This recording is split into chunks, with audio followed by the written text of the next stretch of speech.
Ya, assalamualaikum warahmatullahi wabarakatuh. Perkenalkan, nama saya Muhammad Raffi Rabbani dengan NIM F551230338. Ya, saya akan menjelaskan tupoksi saya di kelompok ini, yaitu labeling dataset.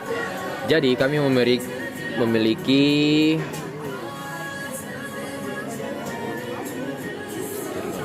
354 dataset yang dibagi dalam beberapa split, yaitu split training,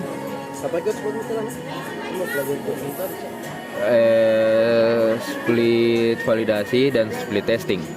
Ya, dalam split training ini kami memiliki 253 dataset. Dalam split validasi ini ada 71 dataset, dan di split testing itu ada 30 dataset. Ya, jadi bagaimana?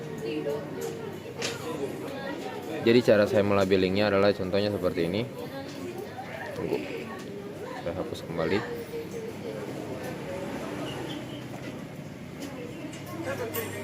Sudah record ya itu Kak Odes? Sudah. Nah, jadi di dalam dataset kami itu dari 353 dataset yang kami miliki, kami bagi dalam beberapa kelas juga, yaitu ada kelas bawang, jeruk, kiwi, jempol, tomat, wortel, pisang, dan apel juga.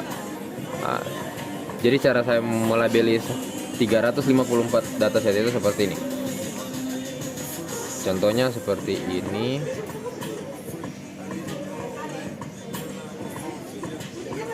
Kemudian dirubah ke kelas, karena ini adalah wortel, kami rubah ke kelas wortel. Sama seperti ini juga.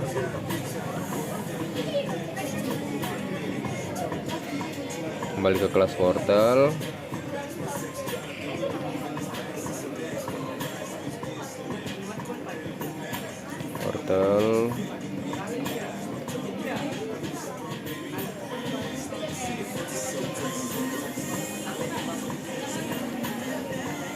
Karena ini adalah jempol, maka kita akan rubah kelasnya ke jempol. Oke, setelah selesai itu, kemudian saya telah melabeli 354 dataset seperti contohnya seperti tadi. Dataset yang kami miliki dari berbagai macam kelas yang kami punya, yaitu bawang, jeruk, apel, kiwi, dan lain-lain. Setelah selesai, saya ekspor dan share dengan format YOLO 5. Tunggu, mana YOLO 5?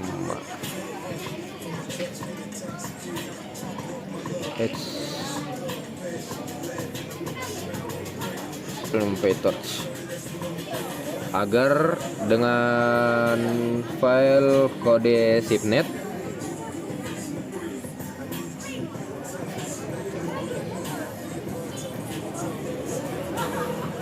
agar bisa di training oleh teman saya di platform Kaggle. Ya, Oke, kalau selesai.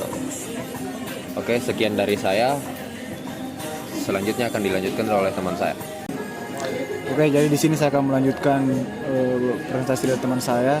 Jadi langkah pertama itu melakukan install RoboFlow untuk menghubungkan RoboFlow dengan notebook yang digunakan. Di sini kita menentukan workspace name dan juga project name.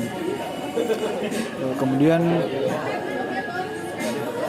kita membuka dataset yang sudah di-download dengan jumlah 8 kelas. Setelah itu kita mengambil kelas dari dataset yang sudah kita download. Selanjutnya melakukan konfigurasi model dasar. Kita di sini melihat isi dari model YOLO 5.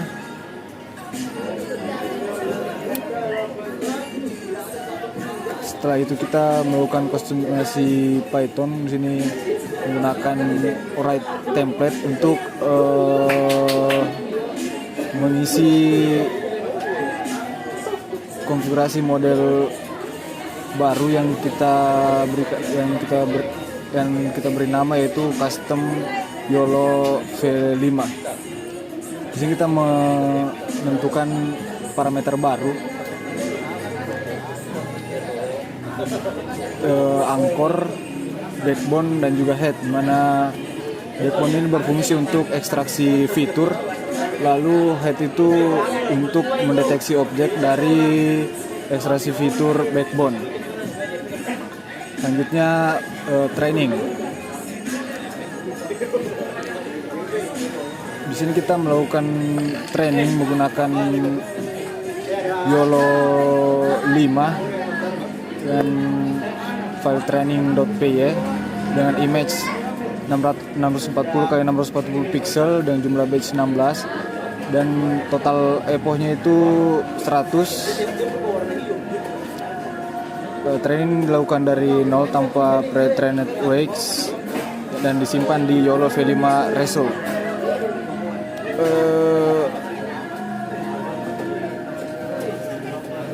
Nah, di sini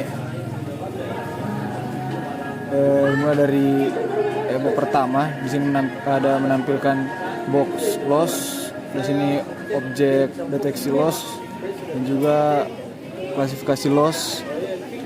Di sini bisa kita lihat penurunan loss dalam setiap siklus epochnya, yang dilakukan hingga epoch ke 100.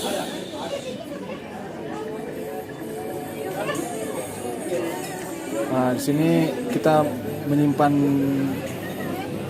model dari epoch terakhir dan juga model terbaik.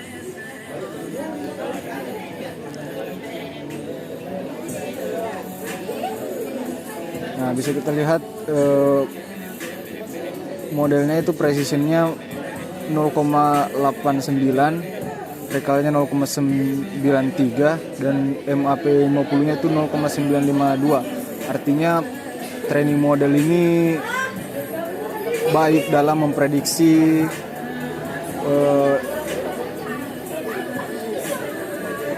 data.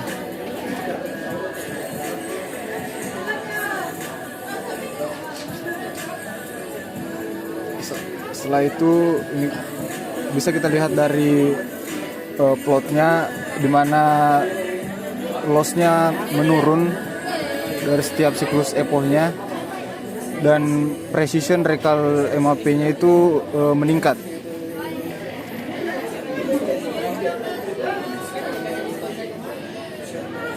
Kemudian di sini kita menampilkan data asli yang sudah diberi bounding box. Setelah itu kita menampilkan data yang sudah diaugmentasi.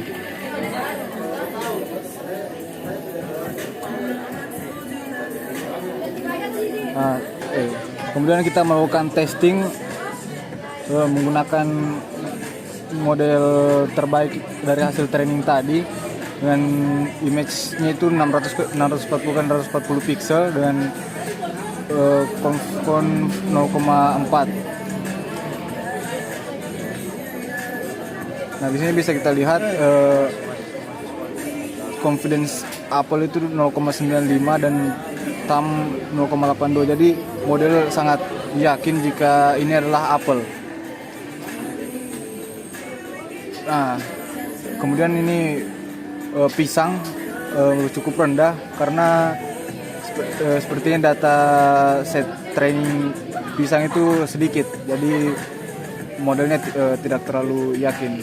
Baik, perkenalkan, Assalamualaikum warahmatullahi wabarakatuh. Nama saya Amir Maulana dengan staf F551 23039. Saya akan menjelaskan proses implementasi backend setelah datanya tadi sudah di labeling dan juga di training oleh teman saya menggunakan YOLO 5. Jadi setelah model berhasil kami lakukan proses training dengan 100 epoch dan juga melakukan evaluasi dengan tuning hyperparameter, selanjutnya setelah mendapatkan model terbaik atau base PT di sini adalah output dari YOLO 8, kami selanjutnya membuat backend agar nantinya dapat diakses oleh si front end atau Flutter yang kami gunakan sebagai interface untuk mengakses dan juga mencoba model ini.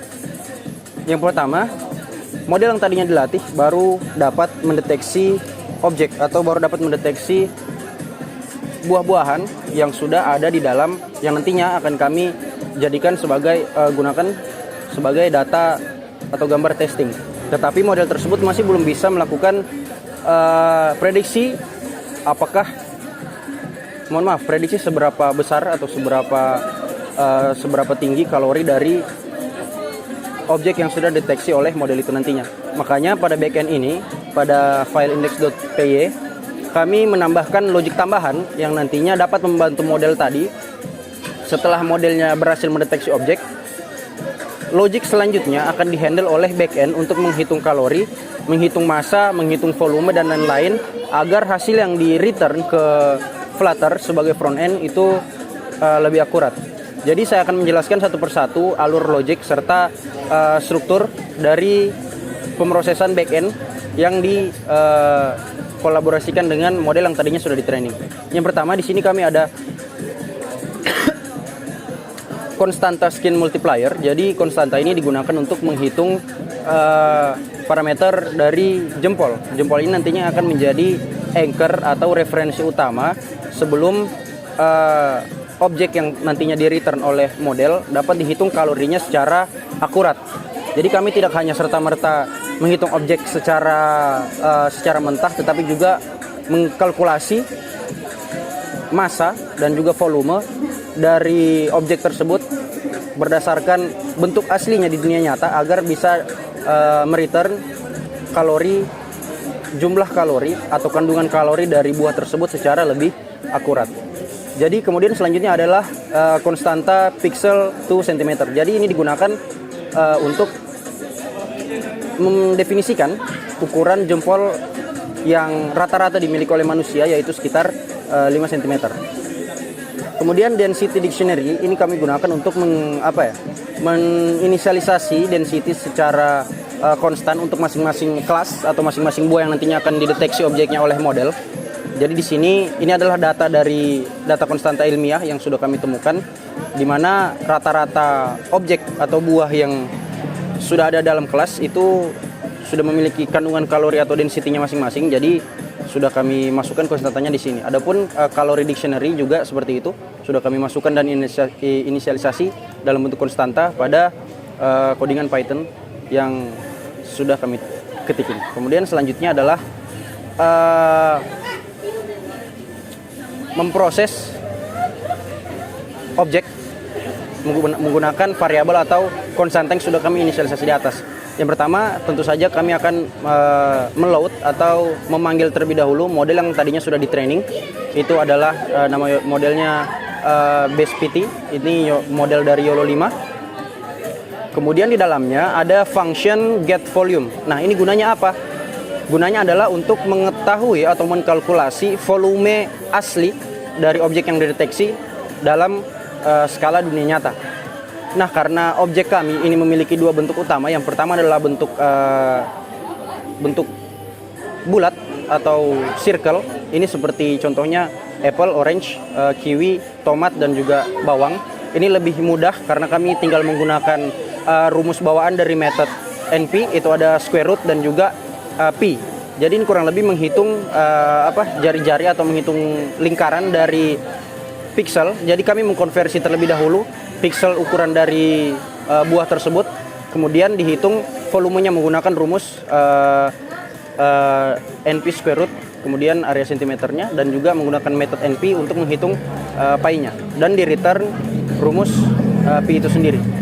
Tapi jika labelnya adalah banana atau pisang dan juga wortel yang bentuknya lebih silinder dan asimetris, kami menambahkan case khusus untuk kedua jenis kelas ini dengan menggunakan rectangle, menggunakan function custom agar dapat menghitung tinggi aktual, tinggi yang asli dari buah tersebut jika tidak berbentuk silinder. Jadi kami menarik lurus volume dari objek silinder yang tadinya dapat dideteksi.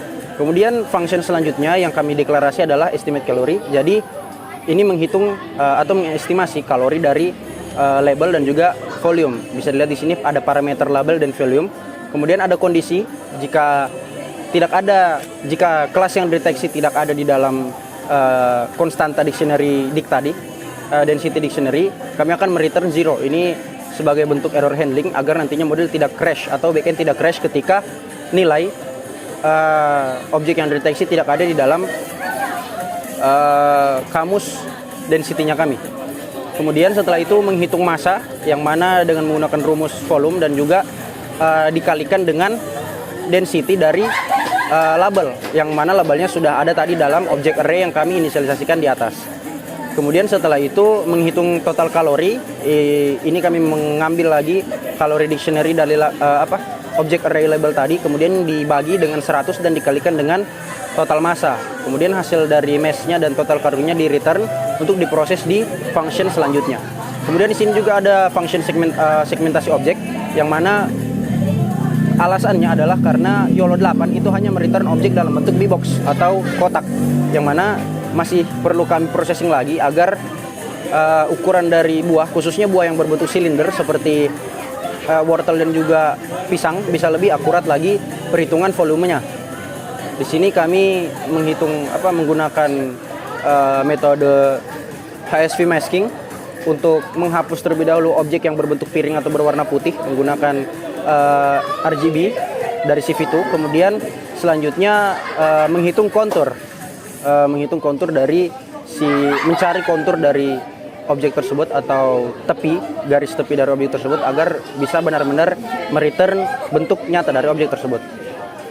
Kemudian ada satu case khusus yaitu perhitungan dari jempol. Ini yang tadi saya sampaikan akan menjadi parameter utama untuk menghitung massa dan juga ukuran dari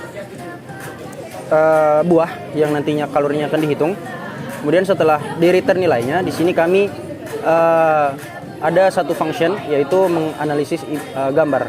Jadi pertama tentu saja kami harus melakukan error handling dulu. Jika modelnya tidak ditemukan, ya kita harus melakukan fallback dan menjelaskan bahwa model tidak berhasil di load. Tetapi jika model berhasil di load, kami tentu saja akan lanjut ke dalam proses dari run trackernya untuk melakukan tracking image. Pertama, proses yang harus dilakukan adalah memproses jempol. Nah, jempol ini nantinya dihitung areanya dalam bentuk pixel, kemudian dikonversi ke dalam sentimeter dan dijadikan referensi untuk menghitung massa dari buah itu tadi. Nah, di sini bisa dilihat pada proses food kami menggunakan for loop atau perulangan for yang dalamnya ada beberapa kondisi if else. Yang pertama,